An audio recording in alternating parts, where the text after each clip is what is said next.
امتحان میں سے ایک یہ تھا کہ سب سے پہلے اس کا جو والد تھا وہ تھا مشرک، بتوں کا عبادت کرنے والا، بتوں کا پوجا پاٹ کرنے والا۔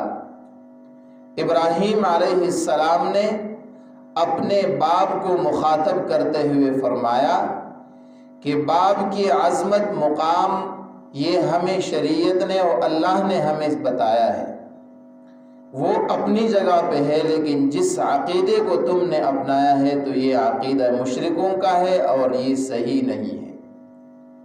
یا ابت لم تعبد ما لا يسمع ولا يبصر ولا يغني عنك شيئا۔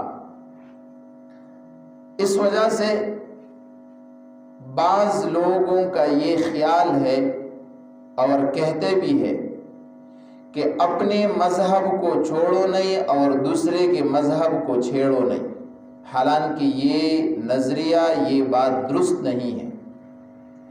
اگر اپنا مذہب ٹھیک ہے تو اس پہ مستقیم رہنا چاہیے، اگر ٹھیک نہیں ہے، غلط ہے، تو پھر اس بات کو نہیں کرنا چاہیے کہ نہیں، جو بھی میرا عقیدہ ہے، جو بھی میرا عمل ہے، جو بھی باپ دین کی طرف سے دین پہ میں چلتا ہوا آ رہا ہوں، بس اسی کو اپناؤں گا، چاہے غلط ہو یا صحیح ہو۔ یہ جاہلیت کی بات ہے، یہ نہیں کرنے چاہیے۔ اور دوسرے مذہب کے چھیڑو نہیں، یہ بھی غلط ہے، اس لیے کہ اگر کسی کا نظریہ غلط ہے، عقیدہ غلط ہے، عمل میں غلطی ہے، تو اس تمام چیزوں کی اصلاح ضروری ہے۔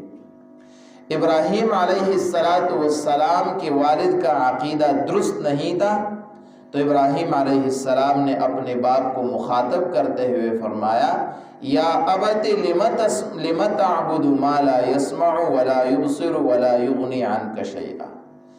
کیوں اس طرح معبود کی عبادت کرتے ہو جو نہ سنتے ہیں، نہ دیکھ سکتے ہیں، نہ تمہیں کوئی فائدہ پہنچا سکتا ہے؟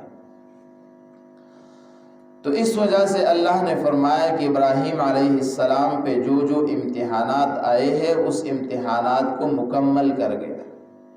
قوم کا مقابلہ ہوا، آگ میں ڈالنے کی باری آئی، مال جان بچے کی قربانی کا نذرانہ پیش کرنے کی نوبت آئی، تو تمام امتحاناتوں کو ابراہیم علیہ السلام نے مکمل طور پہ اس میں کامیاب ہو گئے۔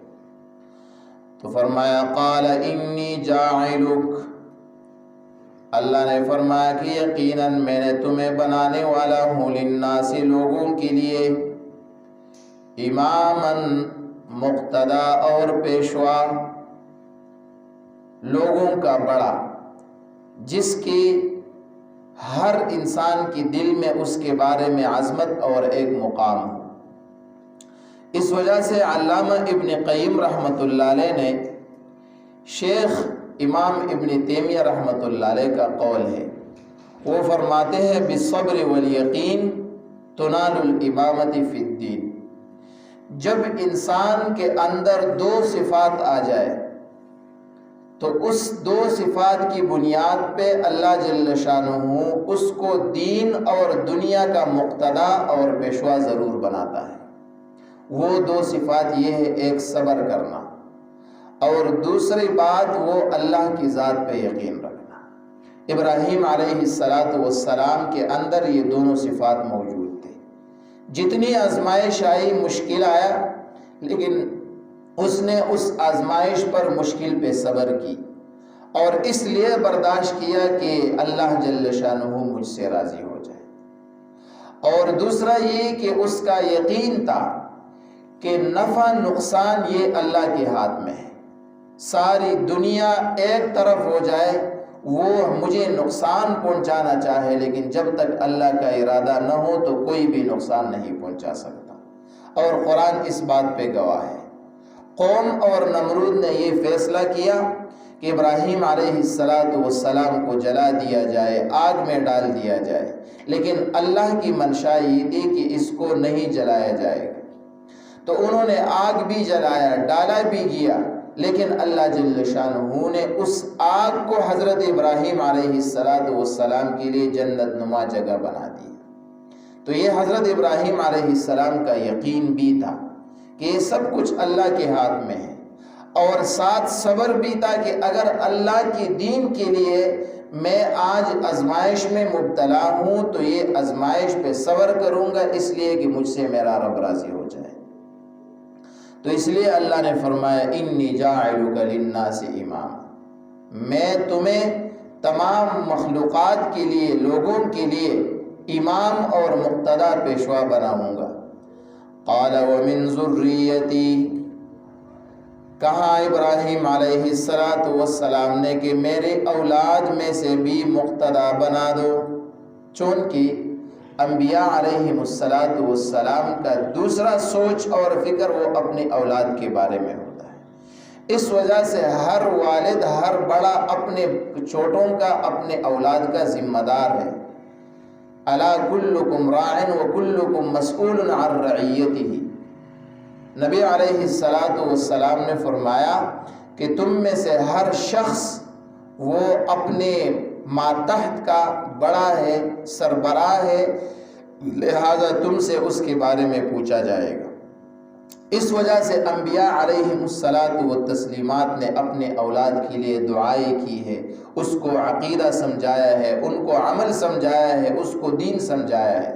اور سب سے ضروری بات والدین کے لیے یہ ہے کہ وہ اپنے اولاد کی دینی تربیت کریں۔ کمال یہ نہیں ہے کہ والدین اپنے بچوں کے لیے زیادہ کمائے، اچھا گھر بنائے اور اس طرح ان کے لیے سہولیات مہیا کر دیں، یہ تو اپنی جگہ پہ، لیکن با کمال والدین وہ لوگ ہیں جو اپنے بچوں کی دینی تربیت کی فکر ہمیشہ کے لیے کرتے ہیں۔ اس وجہ سے ابراہیم علیہ السلام نے فرمایا ومن ذریتی، میرے اولاد میں سے بھی مقتدا اور پیشوا بنا دو۔ قال لا ینال عہد الظالمین، تو اللہ نے فرمایا کہ نہیں پہنچے گا یہ وعدہ، عہدی میرے وعدہ، الظالمین ظالموں کو۔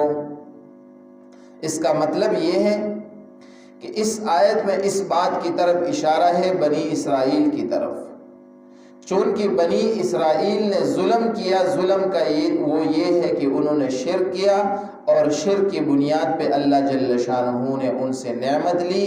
اب بنی اسرائیل سے نبوت منتقل ہو کر بنو اسماعیل میں نبوت آئی۔ تو یہ آیت دلیل ہے حضرات انبیاء علیہم السلام کی عصمت پر کہ تمام انبیاء علیہم التسلیمات گناہوں سے معصوم ہیں۔ اس وجہ سے اللہ نے فرمایا لا ینال عہد الظالمین، میرا جو وعدہ ہے وہ ظالم لوگوں کو نہیں ملے گا، اور دنیا میں سب سے بڑا ظالم وہ ہے جو اللہ کے ساتھ شریک بناتا ہے۔ یہاں وعدے سے مراد نبوت ہے۔ ابن عباس رضی اللہ عنہ فرماتے ہیں یعنی نبوت اسی کو ملے گا جو اللہ کی تمام وعدوں پر پکا اور سچا ہو۔